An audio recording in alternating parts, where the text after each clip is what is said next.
Everything my psychic said has turned out true so far. Written by Lilac Vortex. I was 25 when I visited a psychic for the first time. She was old and a bit scary, gave me witch-like vibes. Dark raggedy hair and even darker eyeliner. She was the highest rated psychic in the city, so I took a chance with her. I was desperate. My life was in shambles and I just needed any reassurance that I could get. So how does this work? You just tell me my future? I was very unaware of the process. Don't worry, my dear sage. You have come to the right place. We will get into all the details. She began looking into a crystal ball and rubbing her hands over it for a few minutes. She then began spewing out everything that my future was going to entail. You will find a loving partner. Very tall and the curliest hair you have ever seen. You will excel in your career but will experience many downfalls first. Don't let that hold you back. You will travel but not very far. Watch your stomach. I see digestion issues in your future. She went on and on with specific details.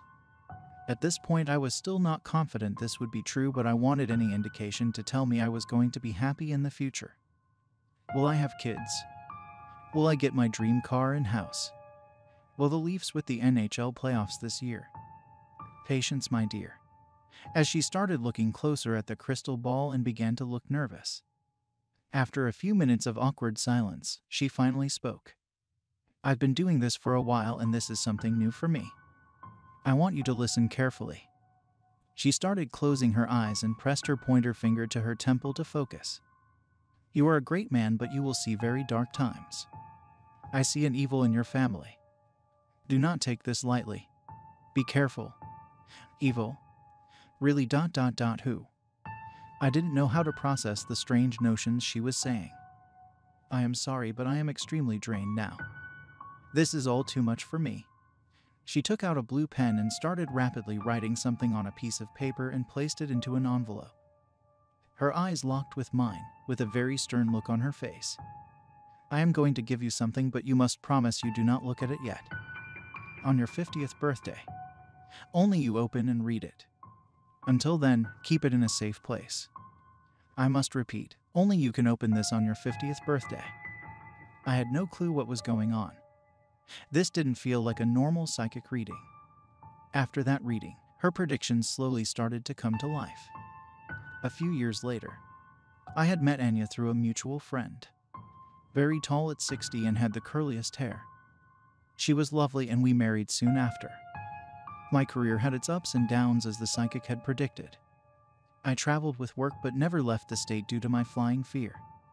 I was surprised everything was coming true but also shrugged it off as a coincidence.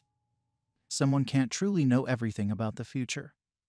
I had told my wife about the psychic reading soon after we had gotten married and moved in. She was curious about the envelope that I had in our safety deposit box.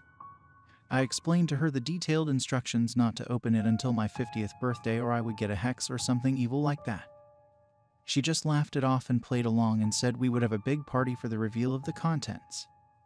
When we were 34, we were thrilled she was finally pregnant. Twins. The doctor exclaimed.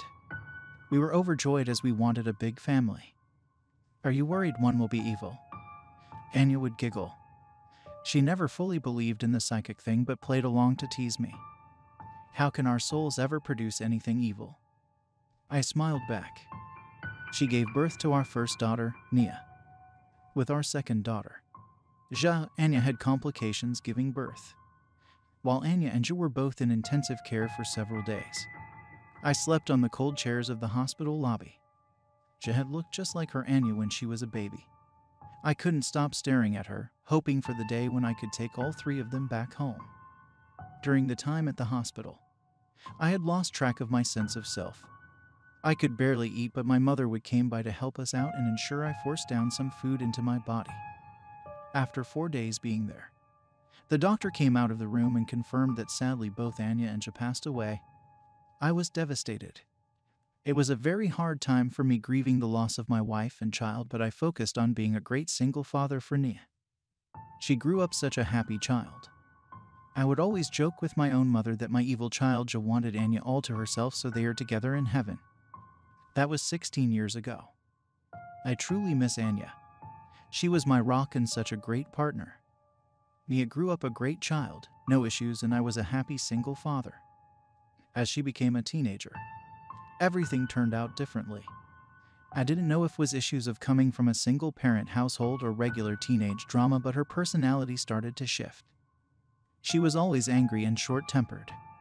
Evenings were spent with her either locked up in her room or at a friend's house. Dinner time was solely focused on eating as quick as possible for Nia. Honey, how was school today? Do you think with your schoolwork you can take up extracurriculars again? Don't you miss your old soccer team? Geez, Dad, I left that loser team for a reason.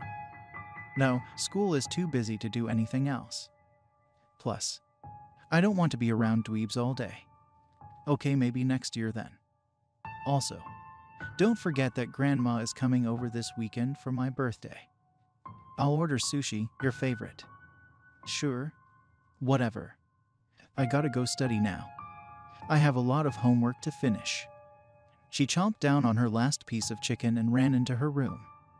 I walked by her door after doing the dishes and heard her on the phone, snickering with friends. She's always been a good liar, I thought to myself, feeling defeated. Hopefully my mother can help relate to her a bit and aid me to understand how to navigate a teenager. Nia, come down and say hi to Grandma. Hi, Grandma. Hope you had a good drive down. I'm sorry I can't hang out today. I gotta go to a friend's house to study, but I'll see you later. Nia exclaimed as she ran down the stairs, hugged her grandma in the doorway, and bolted out the door. Wow, what quality time with my grandchild. A whole 3 seconds, lucky me. You would think she's in the Olympics for how quickly she bolts out the door. She's starting to look more like Anya now. The curly hair and the height. I hope she doesn't grow too tall though. I never liked that about Anya. Mom, what are you talking about? It's just height. And don't say anything about Anya. I don't care how you felt about her. That's still my wife and I miss and think about her every day. Sage, it's been 16 years. You have to date again. Sure, you loved her, but I always told you could do better. Before, in your young age, you could have married a doctor or a lawyer. Now you're 50 and have a child. The best you can probably get is hoping for a woman with no kids. Any career would be fine. I always wished you were joking with these thoughts. He'll be 50 years old tomorrow and I'm still hearing this nonsense. Not everyone wants to be in medicine like you, Mom. It's my life. My decisions. Why do you insist on these archaic thoughts? I'm still your mother and I hope the best for you even after all these bad decisions you made. Sometimes I wished I didn't invite her over. The next day I woke up looking the same as yesterday but feeling different, with a new outlook on life hitting the big 5-0. What a wonderful day outside. I'm so lucky to be happy and healthy. You a dad, don't make me throw up my breakfast. Nia, must you always be so dramatic? It's your father's birthday today. Let him have one day without your angry comments. Whatever. Nia rolled her eyes and left the kitchen. Is she always this terrible? I'm hoping it's the teenage phase. I'm not sure what else I can do. Being a single parent is tough. Send her over to my place tomorrow night. She can stay a few days with me. It will be good for her. You are too soft on her. It will do you good as well. It might be nice for me to relax for the day, and Monday is a school holiday. It's settled then. We enjoy your birthday today, and then tomorrow I'll take Nia off your hands. During the sushi dinner, we told Nia the plans to stay with her grandma for an evening. Nia, it's just one night. I'll pick you up on Monday. You never spend alone time with your grandma. Grandma lives so far away and I barely get cell reception there. And it's always so dark and creepy with all the trees around. Child, it's called nature.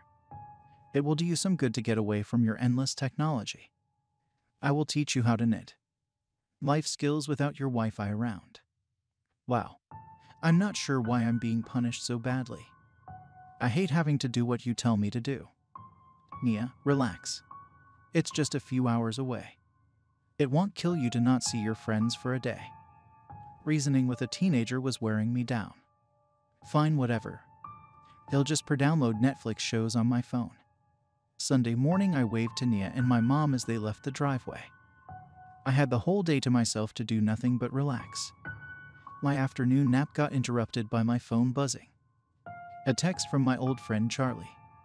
Happy belated 50th birthday, dude. Sorry I forgot yesterday. Hope you had some good cake. What did your secret psychic letter finally say? I hope it's the lottery numbers. You owe me $50 from last week's poker night, haha. I had completely forgot about opening the letter yesterday. Anya would have been so excited to see what it said. I opened the safe and saw the letter. Still in perfect condition after 25 years. I took it out of the envelope and started reading the messy black handwriting. She will have hated your wife and anything to do with her. Your family's deaths were no accidents. Don't trust her. Your mother is evil. I almost fainted reading it. The psychic was right about everything else, and my mother never did like Anya, but this truly couldn't be true. I thought for a few minutes to gather my thoughts. Anya was alone with her at times in the hospital room giving birth.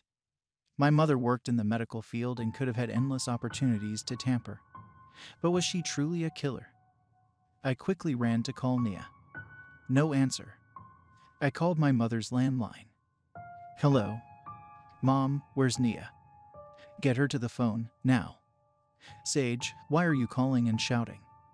Nia is busy right now. I opened the letter, Mom. I know what you did. Oh, the silly physic letter. What did it say, Sage? Mom, stop playing games. I know you killed Anya and just somehow. Sage, you're talking nonsense. How could I have done that? Take a nap and relax. I have to go now, dear. Dinner is cooking. She hung up the phone. I raced into my car and started driving over to my mother's. I had to get to Nia and make sure she was safe. I contemplated calling the cops, but they probably won't believe me on details from a psychic letter. The cops were useless in our region anyways. The hour drive felt like forever. The whole way through I tried calling Nia's cell, but still no answer. I got to my mother's door and started banging on it. I got the spare key from under the mat and opened the door. Rushing in, I started yelling. Nia, where are you? I looked into the living room and no one was there. I walked into the kitchen and shockingly saw my mother's lifeless body on the floor with a pool of blood around her. A bloody hammer laying right beside her. My face went pale and my hands started trembling. I try again to dial Nia and she finally answered. Nia, where are you? Are you safe? Dad, yes, I'm okay.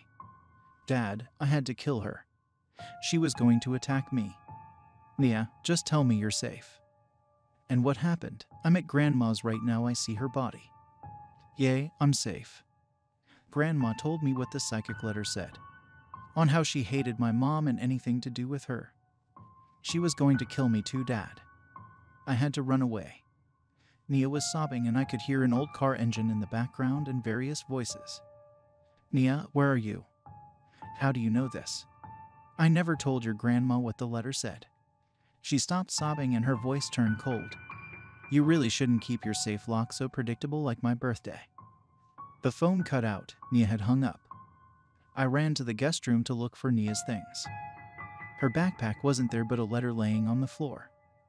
I looked at it and the size looked very similar to the psychic letter, but in blue handwriting. I realized the one I read from my safe had been switched out by Nia. I could finally see what the psychic wanted me to read yesterday on my birthday. Do not trust your daughter. She will be involved with the wrong crowd. Get her professional help. She will be very dangerous.